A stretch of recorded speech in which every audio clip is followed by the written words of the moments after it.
Agora, quando esse processo começa a acontecer, a oração deixa de ser um peso, uma obrigação, uma determinação.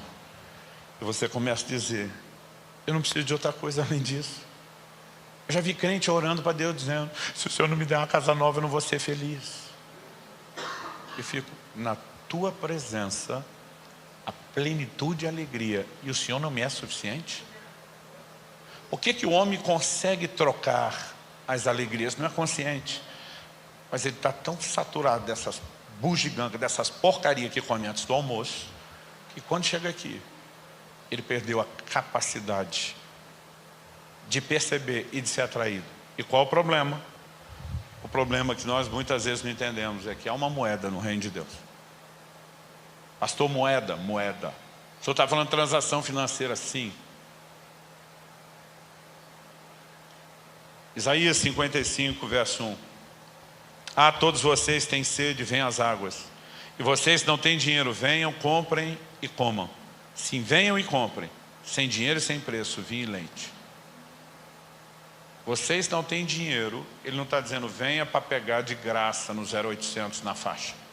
Ele diz, vem comprar, mas não tem dinheiro. Ele diz, pois é, sem dinheiro, sem preço, mas vai comprar. Como é que você compra sem dinheiro?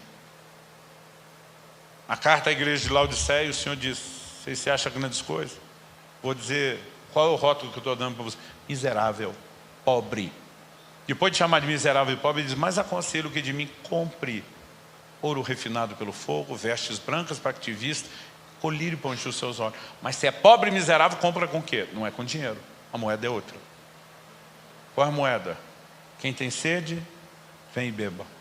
Quem tem fome, vem buscar alimento. A moeda no reino, um tempo atrás eu chamava de fome, hoje eu diria, é o interesse.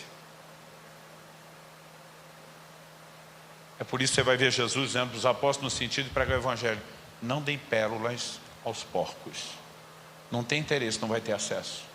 Isaías 44, 3, derramaria água sobre o sedento. Para quem que Deus vai dar água? Para quem valoriza a água, para quem vai aproveitá-la, para quem não vai desperdiçá-la. Agora, se nós somos a geração da bênção, da provisão de tudo isso, intoxicado com essas coisas, que começamos a perder o interesse nele, onde é que nós vamos com toda essa bênção? O resultado é ficar sem ela? Não, o resultado é desintoxicar o propósito para poder aproveitar isso, sem comprometer aquilo. Então me entenda, é muito fácil a gente transitar entre extremos. Alguns anos atrás, eu acho que isso foi 2012, se eu tiver errado, 2011. Um dia eu estava orando, foi 2012. Eu lembro que eu tinha 39 anos. E eu falei para minha esposa, falei, meu amor,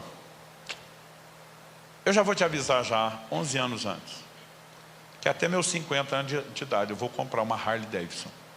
Ela falou, por quê? Eu falei, não sei, todos meus amigos vão chegando nos 50 a comprar Harley, deve ter um motivo. Já vou me programar para isso, vou botar no planejamento financeiro. Ela olhou para mim e falou, por que espera até os 50? Por que não com 40? Eu falei, mulher, tu é de Deus, hein? Eu fui precoce em outras coisas, eu posso ser na motinho também. E a gente riu daquilo, porque era uma conversa sem nenhum plano, nenhum propósito, ficou nisso. Só que uns dias depois eu estava orando e o Espírito Santo falou comigo, você tem sacrificado mais do que eu te pedi. Eu quero que você viva mais. Eu falei, como é que é? Ele diz, viva mais. Você está sacrificando muito mais do que eu pedi. Eu falei, pera. O senhor está falando das coisas naturais. Estou com crédito. Aí já sei o que eu quero. Lembrei da conversa com a minha esposa. Falei, então me dê uma motona. Não motinha, motona. Mas tem que ser dessas custom, ajeitada, grande. E falei que venha com ela um seguro, porque eu não, seguro celestial. Que eu não tenho mais idade para ficar caindo, trombando, batendo. Eu falei, mas não me dê o dinheiro, me dê a moto. Porque se o senhor der o dinheiro, vai para missões. Eu não tenho nem coragem de gastar nisso. Mas se o senhor der a moto, eu vou ficar tranquilo. Passa um tempo, um estranho que eu não conhecia da nossa igreja me procura e diz, eu não sei o que o senhor andou falando com Deus, mas Deus mandou eu te dar uma moto. Eu falei, é. E eu, que moto? Ele falou, uma motona. Falou, pastor, a Bíblia diz que Deus ama o que dá com alegria. Ele falou, eu quero que o senhor saiba que eu não estou dando com alegria, não. Eu falei, ah, não. Ele falou, não. Ele falou, falei para Deus, se é para dar, vou dar para o meu pastor, não para o pastor de outra igreja que eu não conheço. Aliás, fui levar para o meu pastor, ele não quis. Falou, criatura, primeiro eu não quero isso, não preciso disso. Deus não te mandou, dá para subir lá? Sim, vá e obedeça a Deus, ele tem os motivos. Além de que eu não quero esse negócio. O pastor ele falou, eu nem andar de moto ando e não tenho plano. Aí ele falou assim, vim meio contrariado. O senhor andou orando por isso? Falei, andei, eu posso te contar a história. Aí ele ficou mais consolado. Gente, e a mulher até hoje tira onda. Ela disse que a partir daquele dia eu acordar, Curitiba tem mais chuva do que sol. Ela disse que eu acordar, a primeira coisa era puxar a cortininha da janela e ver como é que estava o clima. Eu não sei dizer quanto tempo eu falei em língua em cima daquela moto. Porque eu dizia, não vou perder minha conexão com Deus. Mas pensa num brinquedinho de gente grande que eu gostei. Aí nós vamos criar a doutrina do Deus tem que ficar mimando a gente. 2016, 4 anos depois. Nós estávamos no desafio de uma reforma do novo templo, do novo auditório que íamos. E Deus me disse, eu quero a moto. Falei, tu tá de brincadeira. Agora que eu gostei dela, ele falou, bem por isso. Já está gostando mais do que devia. Se eu contar só a primeira parte, tem aquele grupo só da Benha que diz, sou eu. Se eu conto só a segunda parte, você está vendo? Não é uma coisa ou outra. É tanto uma quanto outra e depende da estação e a fase que você está. Quem está entendendo? Agora, quando eu e você começamos a entrar nesse lugar em Deus, é inexplicável, gente, o que o jejum faz. Ele muda um chip na cabeça da gente. As coisas materiais perdem absurda, inexplicavelmente seu valor. E sabe o que é curioso? Deus continua dando. Aliás, vou te dizer mais. Eu tenho recebido mais depois que eu pedi interesse do que antes, quando eu queria. Um dia eu falei para Deus, o senhor é do contra. E quando eu queria, não vinha. Agora que eu não quero, mas é justamente ele está dizendo, você não vai se perder com essas bobagens. Nós estamos falando de maturidade. Então a minha pergunta a você é fome de quê? Deus impôs sobre a nação de Israel. Eu vou humilhar. Eu vou dar didática para vocês. Funcionou? Com a maioria não. Números capítulo 11, de 4 a 6. Diz assim, e o populacho estava no meio deles, veio a ter grande desejo das comidas dos egípcios. Também os filhos de Israel começaram a chorar outra vez, dizendo, quem nos dará carne para comer?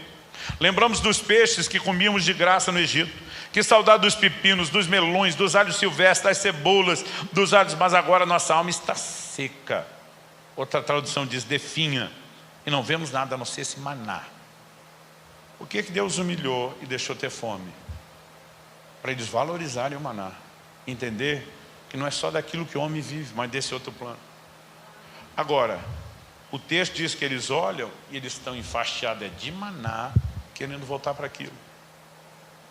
Então a abstinência não funciona quando imposta. É por isso que não adianta impor. Outro dia alguém falou, pastor, quais são as regras do jejum? Eu falei, a regra é que não tem regra. Jesus não definiu a periodicidade, não definiu o tipo do jejum, não definiu, duração. Porque quanto mais espontâneo isso é, melhor. Então no Velho Testamento, ninguém era obrigado a fazer voto. Mas quando Deus regulamentou os votos, Ele está dizendo, eu espero que vocês façam. Mas vai fazer quando quiser, se quiser, do jeito que quiser. Mas eu espero que vocês façam. Porque nesse momento que nós começamos a dar essas pausas e vamos desintoxicando a nossa alma, a capacidade de percebê-lo em níveis diferenciados começa a surgir. Quem está entendendo? Eu creio que